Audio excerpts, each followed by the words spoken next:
Hello everyone and welcome back to Destiny.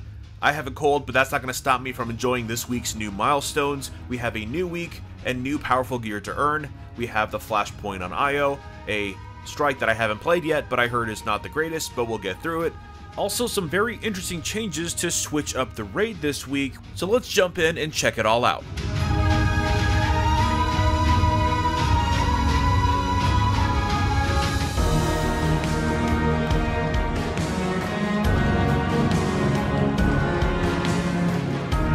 First off, a quick apologies for my voice. I did just get a cold, so that's fun.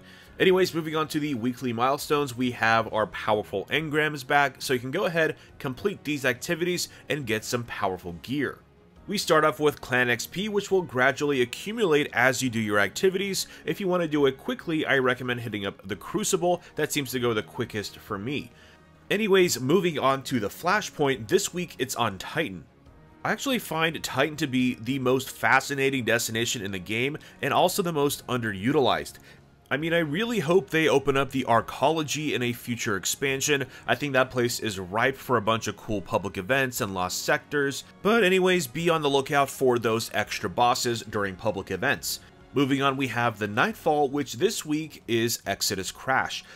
Funny enough, I haven't really played this strike at all. I played through part of it just for the exotic quest that required it. I went back to orbit because I wasn't with a fire team, but a lot of people don't really like this strike apparently, so we'll have to jump in and see what it's all about. But the modifiers this week is definitely a little strange because I don't think we're supposed to have 3 modifiers. Maybe we are, I don't know. But we have the return of Prism, which luckily they did already fix, so now it has a persistent notifier on the bottom corner for which element is currently active, and of course you get that really cool flash of light above your HUD when it switches the elements. Moving on, the next modifier this week is Attrition, and sadly you can think of this kind of like Exposure from Destiny 1. Health and shield regeneration is significantly impaired. However, the difference is that defeating enemies may create a well of light. Collect these to restore your health and to charge your super. The thing that kind of bothers me about this is the word may. With Bungie's RNG, you could either get really lucky or just get really screwed. And then for Time Warp, we have Anomalies, which are those little oracle-looking things that you have to hunt through the map and shoot to get more time. Moving on from the weekly milestones, we have the return of Cade 6's treasure maps, with the Flashpoint being on Titan, so are his treasures, so go ahead and pick up these maps and seek out some gear. You definitely have the potential to get some pretty incredible stuff from these chests, but in my experience, I have not gotten anything that makes it worth the 4200 Glimmer, but I would still go ahead and pick them up anyways. Moving on to Ikora Rey, you can go to her to replay the missions of 6, Looped, and Utopia. Now I saw online there was a lot of people who were wondering how they could get a clean set of the gear that you start the game with, and it turns out that Ikora Rey is actually the person where you can get that.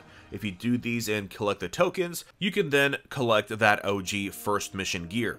Now, finally, there seems to be something different going on with the raids this time around, at least for Leviathan. The order of the encounters have been switched up for this week. This week we have Pleasure Gardens first, and then we have the Gauntlet, and then we have Baths, and then finally we have Callus. I think this is kind of cool because if you just want to jump into the raid and experience 1 or 2 encounters, now you will sort of be able to do that. I will be very curious to see if this is something that sticks around for the future raids of Destiny 2. Anyways, let me know what you're focusing on this week in the comments below. My Titan right now is at 301 and the 305 marker is just teasing me at this point. I'm pretty sure I'm going to be able to do it with the help of my Hunter. I also want to start up my Warlock this week, so we'll see how that goes. Maybe he'll be able to contribute some powerful gear as well. Aside from that, I'm wrapping up the edit on my Callus guide, so if you're interested in that, stay tuned till later this evening. I want to make sure that it's done properly and not rushed out, and you guys seem to appreciate the quality of the guides. So yeah, drop a like if you enjoyed this video and subscribe for more Destiny content. And I will see you all next time.